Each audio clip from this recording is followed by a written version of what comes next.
Welcome, everybody. Welcome to the inaugural event of the autumn program season at the Menil. We're very excited to see all of you here. I wanted to make sure you know that there is a full program guide in print that you can take from either exit. There's a stack for you. Those are the programs through January, so please do join us for as many of these free programs as you can. I'd like to tell you a little bit about our guest tonight. Deborah Treisman has been the fiction editor of The New Yorker since 2003 and was deputy fiction editor for 6 years before that. She hosts the award-winning New Yorker fiction podcast and was the editor of the anthology 20 Under 40 Stories from The New Yorker. From 1994 to 97, she was the managing editor of the art and literary quarterly Grand Street, for which Walter Hopps was the art editor. Ann Doran has written for Art in America, Art Forum, Art News, Atlantica, and Time Out New York. From 1996 to 2004, she was also an editor at Grand Street. Her artwork has been shown in New York at Invisible Exports and the New Museum of Contemporary Art, and in Europe at the Stedelijk Museum and the Centre Georges Pompidou, among other venues. Dr. Rebecca Rabinow is director of the Menil collection. Prior to her appointment here, she dedicated her career to the Metropolitan Museum of Art in New York City, which she joined in 1990, and where she most recently served as the Leonard A. Lauder Curator of Modern Art and Curator in charge of the Leonard A. Lauder Research Center for Modern Art. Among the recent notable exhibitions that she organized at the Met are Cubism, the Leonard A. Lauder Collection, Matisse in Search of True Painting, and the Steins Collect, Matisse, Picasso, and the Parisian Avant-Garde. Please welcome our guests.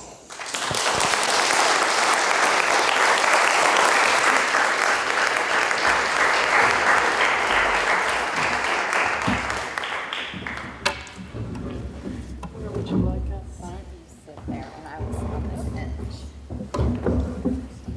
So thank you. I don't know if Theodore Bale introduced himself, but he is our head of public programs, and we are very grateful for all the wonderful work that you do. So thank you, and thank you very much for joining us this evening. Before I even begin, I would like to acknowledge Caroline Huber, Walter Hopps' widow, who's with us today, and a newly minted trustee of the Menil collection. So we are so delighted to have you here.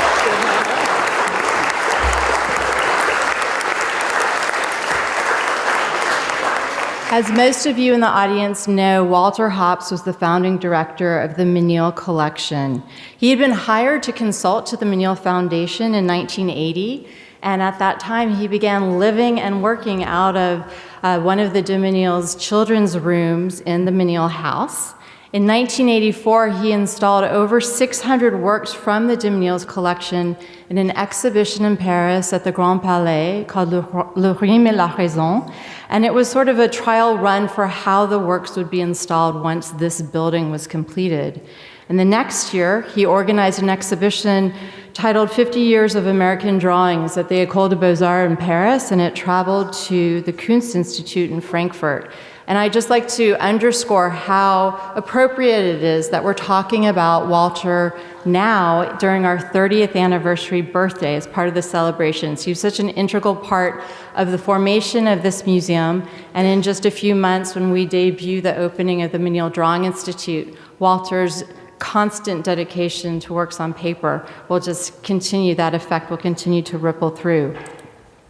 Walter advised on the museum's creation. He also advised on purchases, Barnett Newman, William de Kooning, Frank Stella, Robert Rauschenberg, Jasper Johns, and organized many exhibitions here of those artists' works. He was responsible for the first exhibition here at the Menil collection of John Chamberlain. And if you go into our galleries, you'll see American Tableau, which had been exhibited, presented at that time, has been brought back out on view. So this book, this wonderfully enthralling book, which I hope that you have all read, the title of it, The Dream Colony, comes from the time that Walter spent at the Institute for Policy Studies, a left-wing think tank in DC. And the IPS's co-founder, Marcus Raskin, I think it was in chapter 17, you talk about this, was writing a book called Being and Doing, and Walter, I believe, was helping him with it. And in the book, there was a suggestion of the existence of something called a plantation society, where, to quote Walter, we don't all share in the wealth, we work for the man. Artists, he said, inhabit a dream colony, which Walter explained isn't considered part of a real part of society. He says they float around like someone else's dream. For some, they are a good dream, and for others, they are a nightmare. So that quote came from over 100 hours of taped interviews with you, Anne, I believe. And then, Deborah, you used those tapes and other material to help shape this book. So I'd like to begin this conversation by asking both of you to tell our audiences how you met Walter. I think it was while you were working on that artistic literary quarterly Grand Street. But what were your first impressions of him, and how did he shape how you saw the world? Well, Anne met Walter long before I did, but my first meeting with Walter happened when I was 23, and I was applying to be the managing editor of Grand Street, and I was told by Gene Stein, who was the editor, that in order to be hired, I would have to pass muster with Walter. And he was in New York for a few days, and I was told I should meet him at the Temple Bar for a martini and to pass muster. So I went to the Temple Bar, very dark, red velvet wall, kind of classic New York bar, and he came in about half an hour late with his fedora on and with Anne, and with a big portfolio of photographs, and he sort of, contact sheets, and he spread them out and said, "We're doing this portfolio, which of these would you put in it?" And so that was my test, which I suppose I passed because I got the job the next day. With flying colors. And it was all sort of intimidating.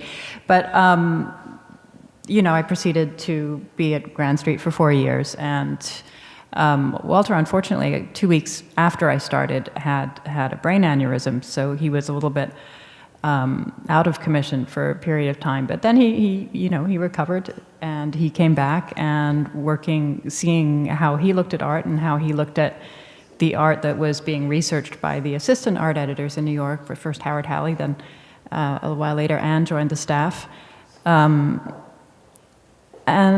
seeing just the pleasure that he took in witnessing artwork that was different or surprising or shocking in some way, that was marginal, that was not what he'd seen before. That was the heart of the work for him that I saw. What about you, Anne? I met Walter in my senior year of art school. Walter had been fired from the Corcoran, where I went to art school. And in my senior year, there was a sort of scuffle one day that everybody was very excited. Walter Hopps was going to come and look at the senior studios. And I had never heard of Walter.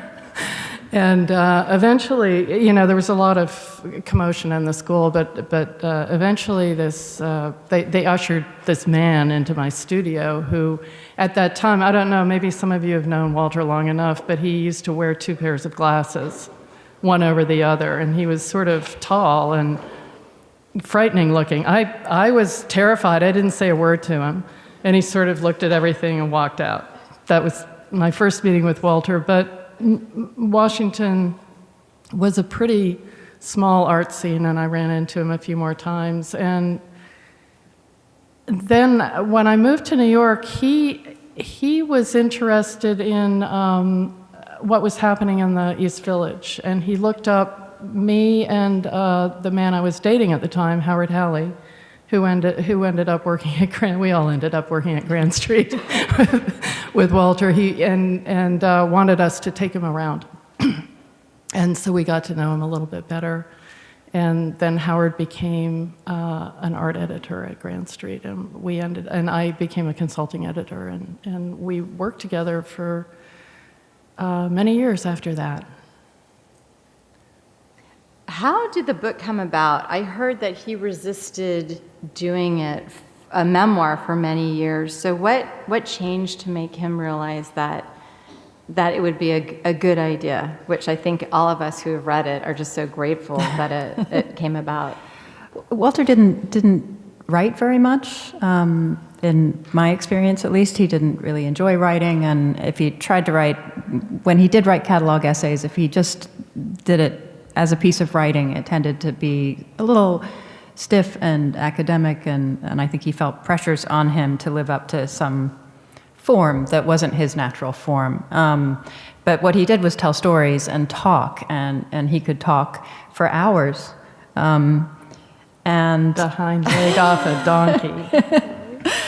And so several times working on small pieces for Grand Street, he would do an interview, talk on the phone to Anne or someone else, and I would then take the transcript and turn that into a written piece that was, natural, and that sounded like his voice, that sounded somewhere between spoken and written. And we got into a rhythm of working that way, and it just, at a certain point, it seemed that he had such a rich story to tell, and not just about himself, not a straight memoir, but a story about the artists and the art that he'd known. And that was, I think, always his vision, was that this was not a memoir, it was not a tell-all thing about his personal life, it was a book about art. And that's why, we gave it the subtitle, A Life in Art, because that was the focus. So the three of us came together and settled on this pattern of working, which was Anne would go to Houston, or Walter would come up to New York, and she would tape him and prod him in the right directions and keep him talking. And when she was done with that, she would hand me the tapes, and I would sit with the tapes and work them. And eventually I ended up, she ended up with about 70 tapes, about 100 hours of tape. And I was working slowly and working full-time on other things. I was at the New Yorker by then. And I had gotten probably really just the first chapter, just Walter's childhood, into some kind of shape when Walter died, which obviously, we weren't expecting. The idea was that I would come up with a draft, we would then fill in all the gaps, go back to him with questions, and we didn't get to do that part of it. So after that, it was a bit of a challenge, both mentally and in terms of how much time I had to do it, to then think of this as a book that I would be putting together without consulting with Walter. And I had, we had pretty clear ideas of the things that he wanted to do in it, and of which artists he wanted to do chapters about, and so on. But it just took a long time pulling from all these different tapes to get some kind of structure on it and finish it. So that's why it came out this year. Well, the perfect timing. I thought it was the birthday celebration, so there you go. Serendipitous. It was deliberate. It's a book full of fascinating stories from his earliest years. Was this, in a way, there's a very intimate revealing of all of these things from being ill as a small child, the stories. Was it his grandfather who had an opportunity to be a part owner, investor in Coca-Cola, but turned it down and instead wanted to market peanut butter tacos? Am I remembering that correctly? He was living in Mexico. That was one of the many stories in the book in which Walter says, this is why I'm not rich. This is why the Hops family is not rich, because they pass up opportunities time after time. And so his grandfather was living in Tampico, Mexico, and was approached by someone who said, I'm setting up a business. I'm going to import this new drink into Mexico, and it's called Coca-Cola. And do you want to go in on this with me? And his grandfather said, no, I'm working on my own marketing plan, and it's peanut butter tacos, and it's gonna go crazy. So yes, one of many reasons why the Hops family was not rich. But then later, as it goes on, clearly he is known to have had just an amazing memory. He could just recall just the most detailed information about things that happened a long time ago. Do you want to talk about some of those, the stories that he told that were particularly memorable? I know there's the story about the Warhols at Ferris Gallery, or I don't know if there are any moments that were just so told in such a way that it just brought them to life for you. Well, that might be a good prod for us. We have a couple of audio clips from these tapes, and there's one in which Walter talks about showing the original 32 Warhol Campbell soup cans at the Ferris Gallery, which was his second gallery, which was founded in LA in 1957. And this he had visited Warhol. He was familiar with the work. This show happened. It was the last show that happened while he was involved with Ferris. After that, he moved to the Pasadena Art Museum. But maybe we should listen to what he has to say. If it's Warhol was fascinated with the idea of having a show in Hollywood. And the very first show of his pop art was at the new Ferris Gallery. And the 32 original Campbell soup cans, which were part stencil and part hand painted. And there were 32 of them, all different brands. Kidney bean, tomato, pea, you name it. They're done in a very stylized, precise way, except the gold emblem is just a round gold circle. He didn't fill in all the detail, the official Campbell logo, which you'll see on a can. He simplified it. Subsequently, he did smaller versions, of canvases where the soup can is smaller, and he did bigger ones. He did one with the label partially ripped off. He did all sorts of variations on it. That's the cigarette lighting moment. He came west for that show, and that show was happening right when I went to the Pasadena Art Museum, and that's the last show I had to do with in the new Ferris. But I remember talking with Andy about how would he describe the soup cans. They're just in the black and red and gold on a white canvas ground, centered up on both axes, just as simple as they could be. All right, I asked him what he thought of them, and he gave me a funny smile and he said, "I think they're portraits, don't you?" I never asked him further what he meant by that. Now, Warhol had a strange attitude about food. In another conversation, a part of what kept his health so bad is that he was on terrible diet. This was one of the problems with Joe Cornell. He liked sweets and ate very little. One time Warhol said that he thought eating was like pissing and shitting. It's kind of obscene. And he hated being at a dinner party or something. Everyone there is eating. And he said, "One day I'd like to have a special restaurant where everyone's in a private booth so they wouldn't have to see other people eating, and they'd eat alone. Food would be brought to them." And I said, "That's all?" He said, "Oh no, I'd have a television set in there so you could watch television." That was just a sample. That is a great sample. Were there any stories he told you all that surprised you or shocked you? Plenty of surprises for me, but maybe you should answer that because you were more familiar before going in.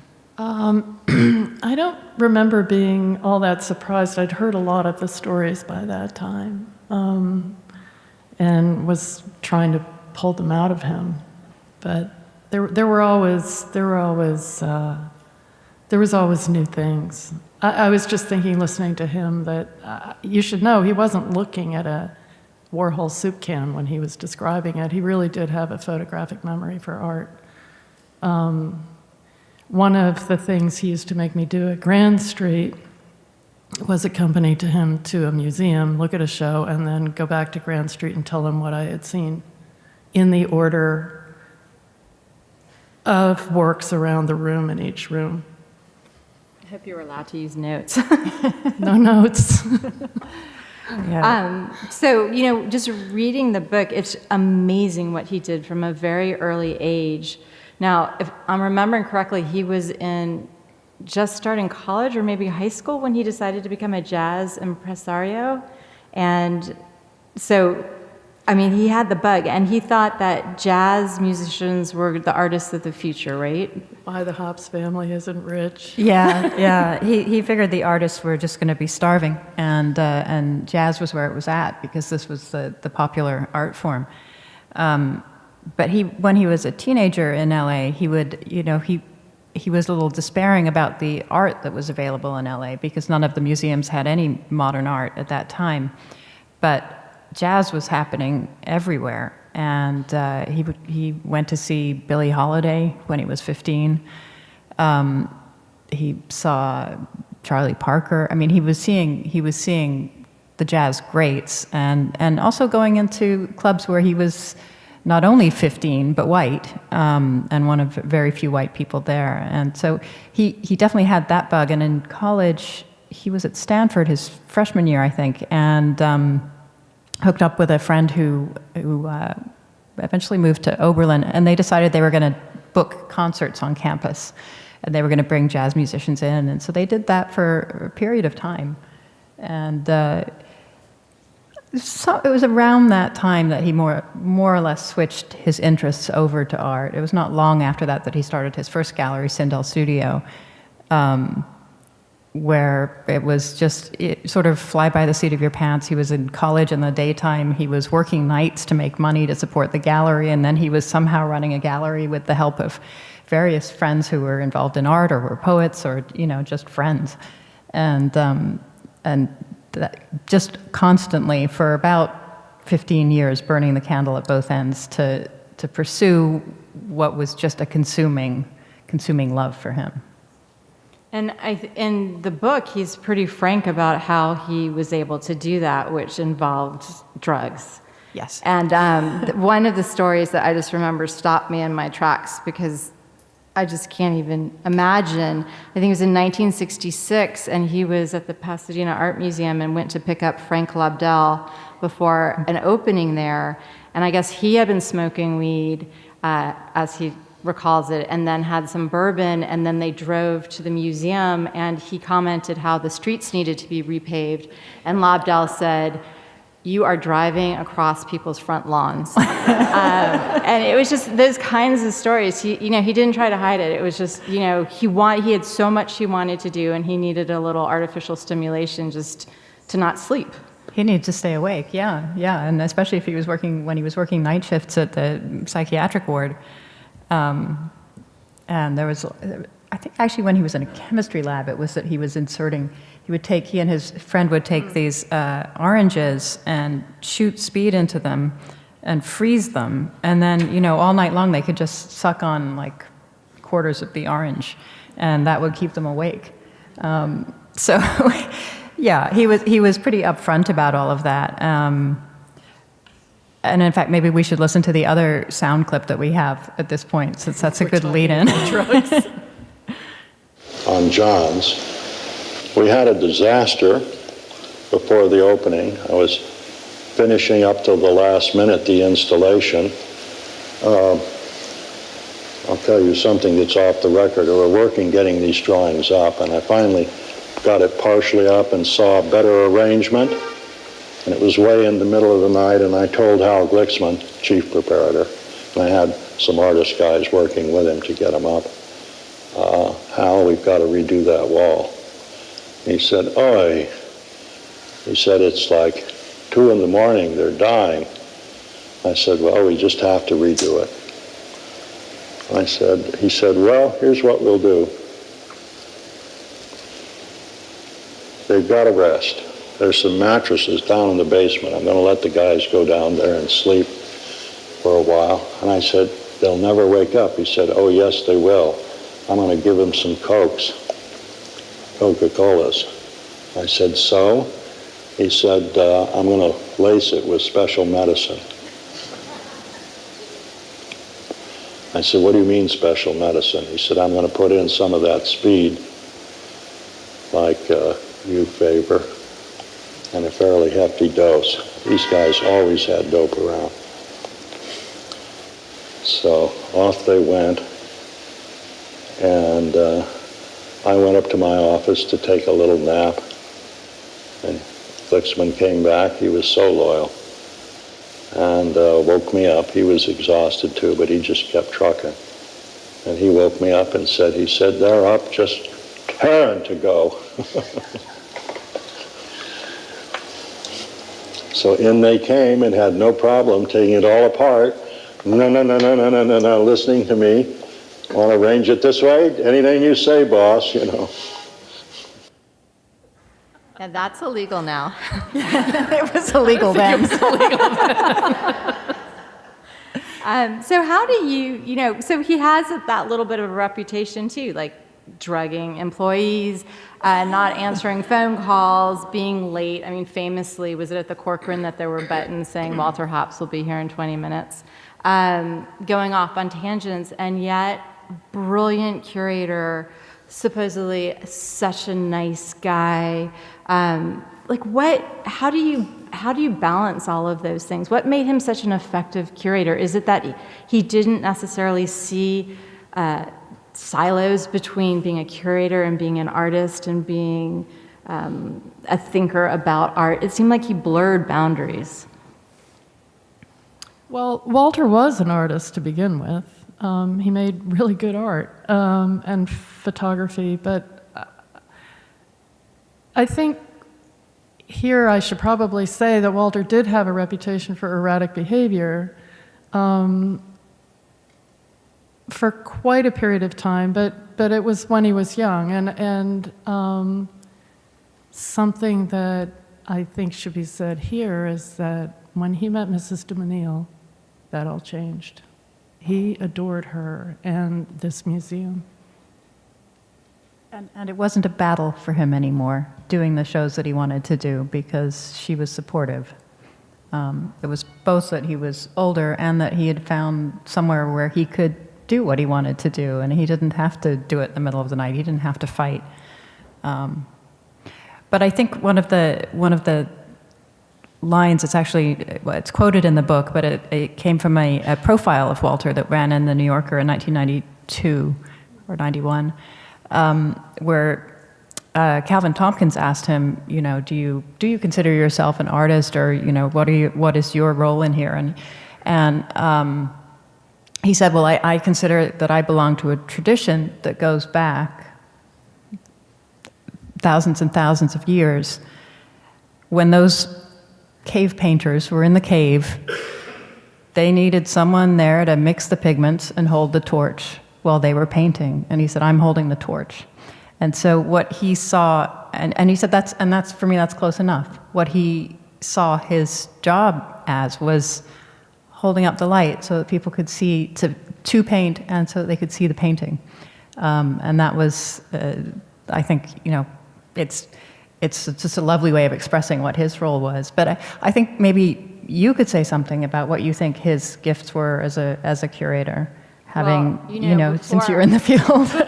Before I say that, I think we have a little bit more to talk about, but I'd also like to open it up to all of these people, and I would bet a good half or 3/4 of the audience knew him, worked with him, went out with him, and I think those stories would be so fascinating to hear. But before we get there, I just want to touch on the Menil part. Now, Walter died in 2005, and my understanding is that's sort of why, as you say, the project wasn't quite finished by that time. But had you discussed the Menil at great length in your taped interviews? No, he had a difficult time talking about the Menil, and we have a few theories about that. One of which is that Walter was a brilliant storyteller, and the further back the stories went, the more polished they had become, and the more rounded and perfect and hilarious. And I think there were several. Mrs. de Menil was not long dead, and he was still grieving for her greatly. And also, I think he hadn't quite made those stories into the kind of stories that he liked to tell, which were complete and wonderful. And so no, it was very difficult to get him to move past a certain period of time. Mm-hmm. I had hopes that we would get there in the end, and I think we would have, but events intervened. We all have wild stories about our youth, right? And we have fewer wild stories about the second half of life. It's just the way it works. He was in one place. He was settled. He does talk in the book. He kind of takes it up to the opening of the Menil. He talks about working with Dominique de Menil and knowing John de Menil and how much all of that meant to him. But I also think, his aneurysm has to be taken into account because it really did affect his memory, and it affected his ability to form short-term memories that would become long-term memories. And in that way, I think it affected his ability to form stories and to tell stories about those years, because there were crazy things, and there were some that did get into the book, particularly one that I'm looking at Caroline because she was adamant that this needed to be in there about chasing down these stolen frescoes that ended up here in the chapel. So there were some stories, but he couldn't bring the full force of his storytelling gifts to those, unfortunately.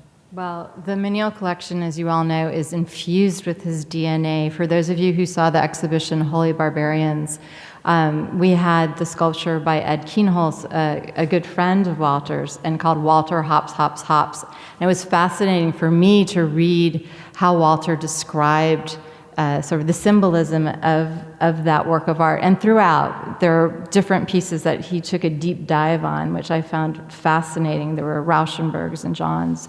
That he really sort of explained how he understood them, and it made them come alive in a completely new and different way. So feel free to share any other thoughts that you have, and then I thought we could open it up for questions or people wanting to share some of their memories of Walter and his relationship to art or to the Menil. Well, I'd like to hear from you, because as Deborah said, I think we'd be interested in knowing how you view him as a curator yourself. Well, Walter is revered, certainly, throughout the field. He's one of those curators. So for me, when I was talking about the blurring of the boundaries, somebody who really championed the contemporary artists of his generation, who just went all out. It wasn't about the money. You say that repeatedly, and it's so clear it wasn't. We have in our storerooms works that he acquired by very famous artists today, and works by artists who are completely forgotten. He was sort of pure in that sense. It wasn't about what it was going to be worth. It was about its aesthetic and inherent value. And of course, a brilliant I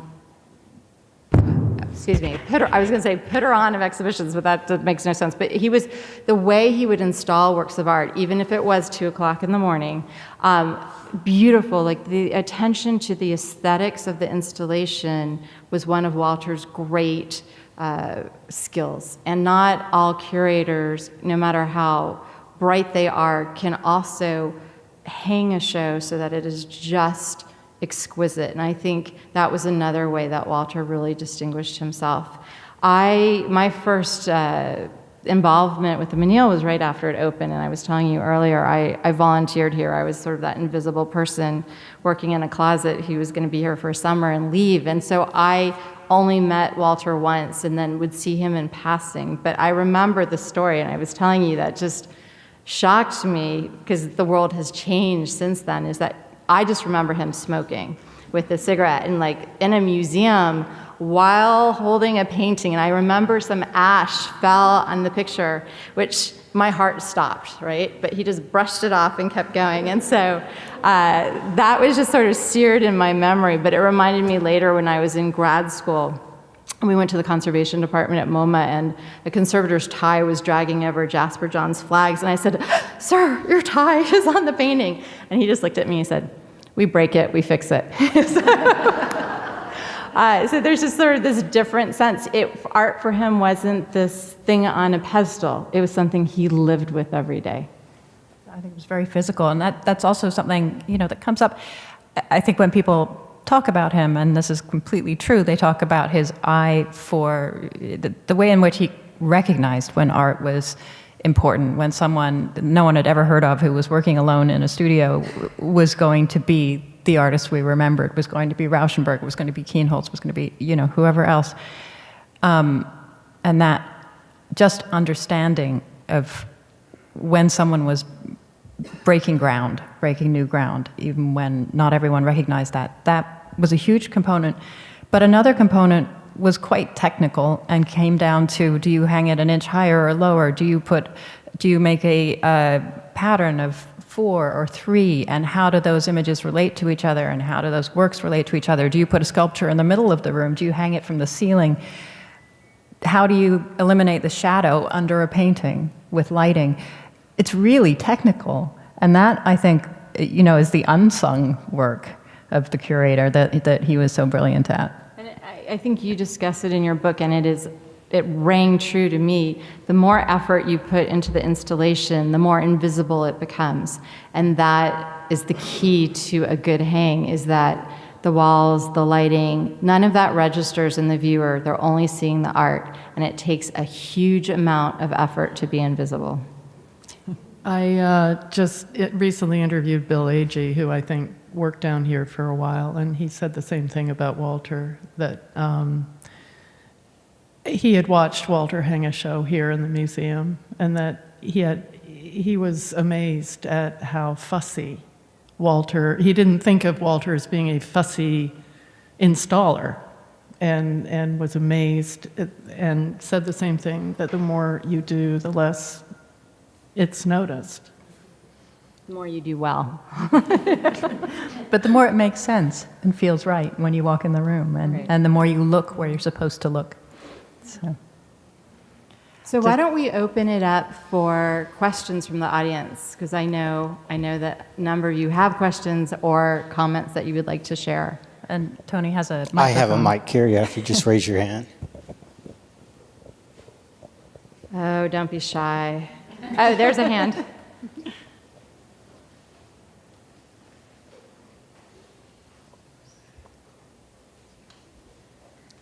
It's a wonderful book. I read it this summer, and one of the things I was struck by was the many parallels between Walter's life and career and that of another Houston great, Donald Barthelme. And I'm wondering if in the other tapes or interviews, was there any mention of Barthelme? They must have known each other, particularly here in the 1980s. I don't know if he knew him.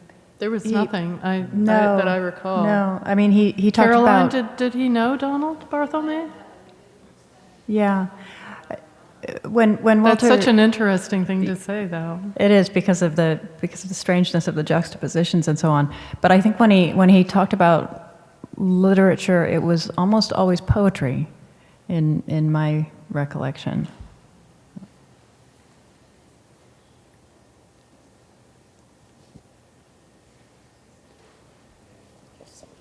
There we go. Here we go. Good evening. At least a couple of conversations Walter Hobbs shared with me, and I could see he had a very joyful childhood in Tampico, Mexico. And we see the pictures there. I mean, can you elaborate on his childhood a little bit? I think he did. He didn't live in Tampico, but his paternal grandparents lived there, correct? And quite a lot of his family, and they would visit. Yeah. And I think it was a very paradisical place for him. There are photographs. Caroline has some of the whole family gathered under trees, having big meals. It looked like a lot of fun. And I And think exotic animals. Walter was very interested in exotic animals, and his grandfather kept several. And he also he tells a story in the book about how his parents were having an argument of some kind, and his mother packed up Walter and his brother and took them down to Tampico, which he thought was brilliant because she was going to stay with his father's father. So she wasn't walking out of the marriage. She was staying in the family, but she was going to stay there until the father came to his senses, as Walter put it. And so I think he spent a fairly long stretch down there at that point, and had some fun running wild in the Mexican on a Mexican plantation. So. And I do believe that's where his nickname, when he was working in L.A., Chico, came from the fact that there was a Mexican connection. Little Walter, yeah, Big Walter. Yes, the reason the Kienholz portrait of him, which is on the cover of the book, is called Walter Hops, Hops, Hops, is because he was Walter Wayne Hops III. That's one of the reasons. Did he recall the story about Norman Rockwell and the board member that wanted to have a show at his museum in Pasadena? That was the Corcoran, yeah. Is that what, Yeah. Somebody tell that story. I think Caroline needs to tell it. This was when he was asked to do a Norman Rockwell show, and he counter-proposed. Right. Well, yeah, it was. He was. That was the end of board that. member Vincent Malzak, went ballistic, and I don't know if he was fired soon after that, but That was the end of the Yeah. the Norman Rockwell yeah, show. yeah. I think there's somebody over there. Over here, yeah.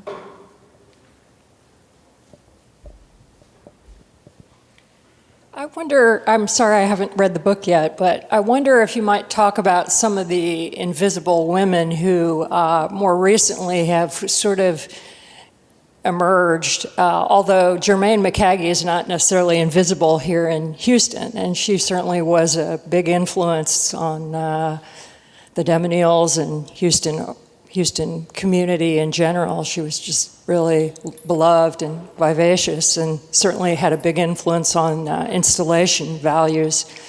But Shirley Hops was somebody I didn't really know very well until fairly recent scholarship and her contribution as an art historian. And then more recently, with the release of the New York Review of Books, collections of Eve Babbitt's as a writer. I'm curious if any of those kind of invisible women who obviously were artists and vivacious and important contributors, if he spoke about them or talked about some of their influences. Yeah, I mean, I would say they're not particularly invisible in the book. Germaine McCagey, he talks about as a huge influence on him and someone he admired enormously. And Shirley certainly plays a large role in the early years of his career. I think Shirley helped a lot in the early days of the gallery. And he does say that she was a scholar of Netherlandish painting. So she had a certain amount of distance from these guys that Ferris was showing. But I think that she was definitely a willing conspirator. And of course, Dominique de Menil was not at all invisible in his life, and also a huge influence over his career. So I think if you read the book, you'll find there are many people in it who were around him who were also enormously important, both to him and in their own right. So he also talks about Jay DeFeo a lot, whose work he championed and saved. He was responsible for saving the rose, which was in danger. But it's true.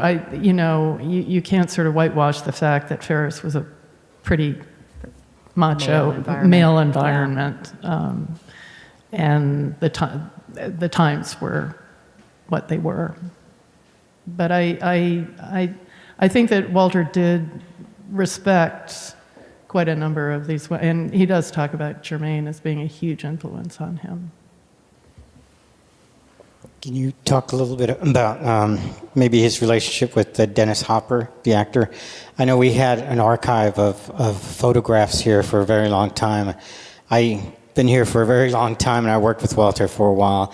And one day I was sitting at my desk, and I got a call from Dennis Hopper's assistant, and she asked me to look for a particular image, which I didn't know we had.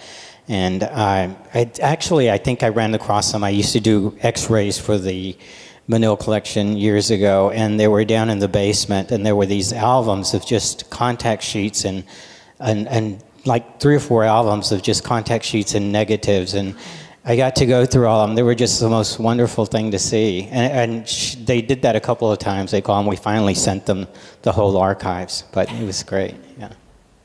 I have no idea how they ended up here. When Dennis was, Ill.